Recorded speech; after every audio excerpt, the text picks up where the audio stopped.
The History of English in 10 minutes. Chapter 1. Anglo-Saxon, or Whatever Happened to the Jutes.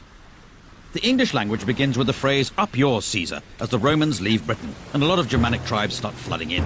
Tribes such as the Angles and the Saxons, who together gave us the term Anglo-Saxon, and the Jutes, who didn't. The Romans left some very straight roads behind, but not much of their Latin language. The Anglo-Saxon vocab was much more useful, as it was mainly words for simple everyday things like house, woman, loaf, and werewolf. 4 of our days of the week were named in honour of Anglo-Saxon gods.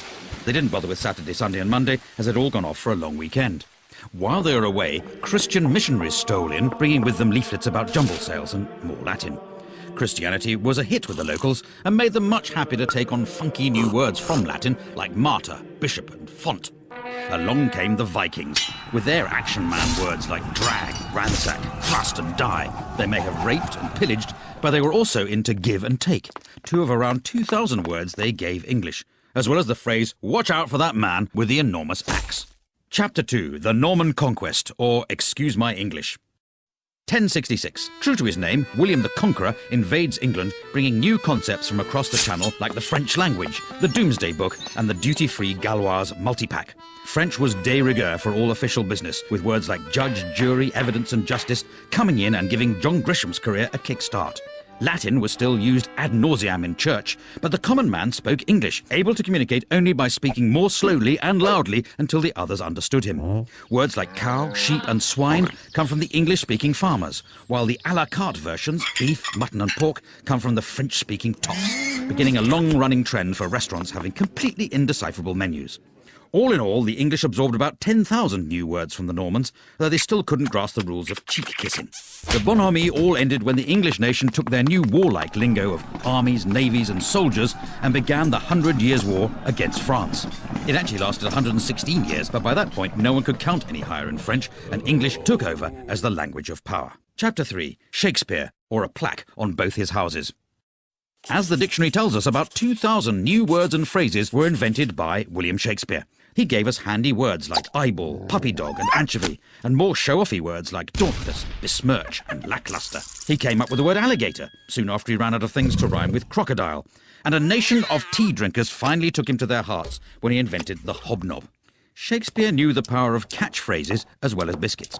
Without him, we'd never eat our flesh and blood out of house and home. We'd have to say good riddance to the green-eyed monster, and breaking the ice would be as dead as a doornail. If you tried to get your money's worth, you'd be given short shrift, and anyone who laid it on with a trowel could be hoist with his own petard. Of course, it's possible other people used these words first, but the dictionary writers liked looking them up in Shakespeare because there was more cross-dressing and people choking each other's eyes out. Shakespeare's poetry showed the world that English was a rich, vibrant language with limitless expressive and emotional power, and he still had time to open all those tea rooms in Stratford. Chapter 4. The King James Bible, or Let There Be Light Reading. In 1611, the powers that be turned the world upside down with a labour of love, a new translation of the Bible. A team of scribes with the wisdom of Solomon went the extra mile to make King James' translation all things to all men, whether from their heart's desire to fight the good fight or just for the filthy lucre. This sexy new Bible went from strength to strength, getting to the root of the matter in a language even the salt of the earth could understand.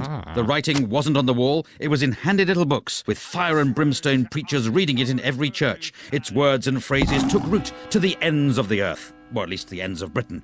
The King James Bible is the book that taught us that a leopard can't change its spots, that a bird in the hand is worth 2 in the bush, that a wolf in sheep's clothing is harder to spot than you would imagine, and how annoying it is to have a fly in your ointment. In fact, just as Jonathan begat Meribal, and Meribal begat Micah, the King James Bible begat a whole glossary of metaphor and morality that still shapes the way English is spoken today. Amen. Chapter 5. The English of Science, or How to Speak with Gravity.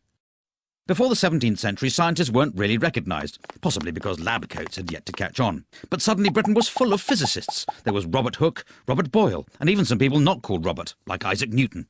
The Royal Society was formed out of the Invisible College, after they put it down somewhere and couldn't find it again. At first they worked in Latin. After sitting through Newton's story about the pomum falling to the terror from the arbor for the umpteenth time, the bright sparks realised they all spoke English, and they could transform our understanding of the universe much quicker by talking in their own language. But science was discovering things faster than they could name them. Words like acid, gravity, electricity, and pendulum had to be invented just to stop their meetings turning into an endless game of charades. Like teenage boys, the scientists suddenly became aware of the human body, coining new words like cardiac and tonsil, ovary and sternum. And the invention of penis and vagina made sex education classes a bit easier to follow, though clitoris was still a source of confusion. Chapter 6. English and Empire, or The Sun Never Sets on the English Language. With English making its name as the language of science, the Bible and Shakespeare, Britain decided to take it on tour, asking only for land, wealth, natural resources, total obedience to the crown, and a few local words in return.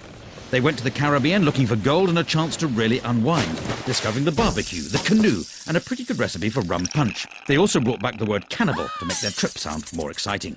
In India, there was something for everyone. Yoga to help you stay in shape while pretending to be spiritual. If that didn't work, there was the cummerbund to hide the paunch. And if you couldn't even make it up the stairs without turning crimson, they had the bungalow. Meanwhile, in Africa, they picked up words like voodoo and zombie, kicking off the teen horror film. From Australia, English took the words nugget, boomerang, and walkabout, and in fact the whole concept of chain pubs.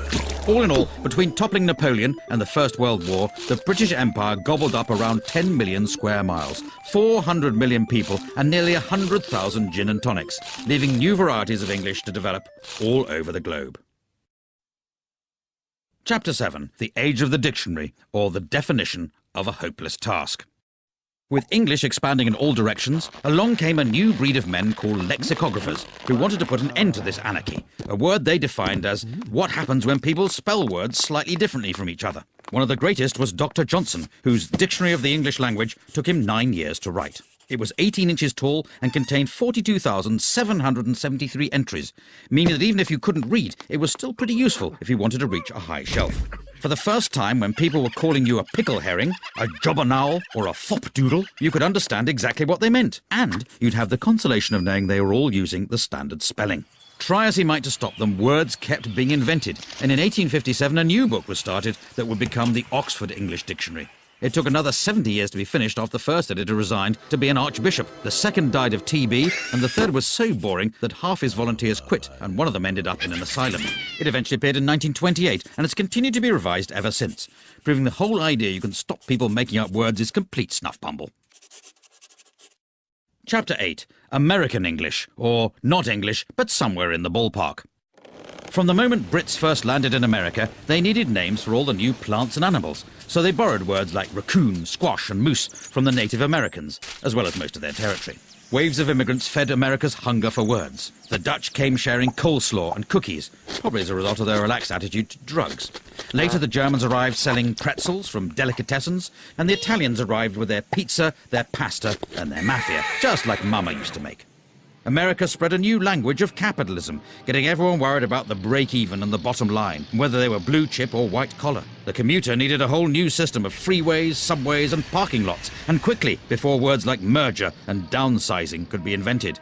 American English drifted back across the pond as Brits got the hang of their cool movies and their groovy jazz. There were even some old forgotten English words that lived on in America, so they carried on using fall, faucets, diapers and candy, while the Brits moved on to autumn, taps, nappies and NHS dental care. Chapter 9. Internet English, or language reverts to type. In 1972, the first email was sent. Soon the internet arrived, a free global space to share information, ideas and amusing pictures of cats. Before the internet, English changed through people speaking it, but the net brought typing back into fashion and hundreds of cases of repetitive strain injury. Nobody had ever had to download anything before, let alone use a toolbar, and the only time someone set up a firewall, it ended with a massive insurance claim and a huge pile of charred wallpaper. Conversations were getting shorter than the average attention span. Why bother writing a sentence when an abbreviation would do and leave you more time to blog, poke and reboot when your hard drive crashed? In my humble opinion, became IMHO. By the way, became BTW, and if we're honest that life-threatening accident was pretty hilarious, simply became fail. Some changes even passed into spoken English.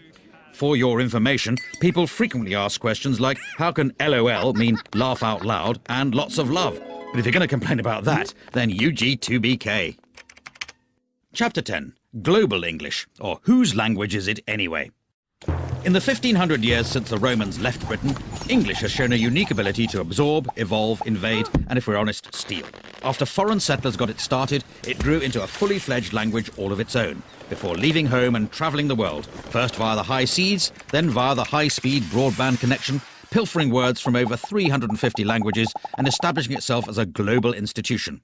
All this despite a written alphabet that bears no correlation to how it sounds and a system of spelling that even Dan Brown couldn't decipher.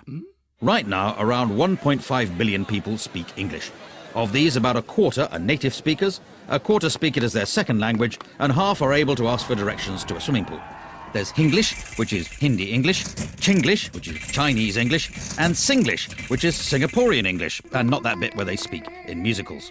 So in conclusion, the language has got so little to do with England these days, it may well be time to stop calling it English. But if someone does think up a new name for it, it should probably be in Chinese.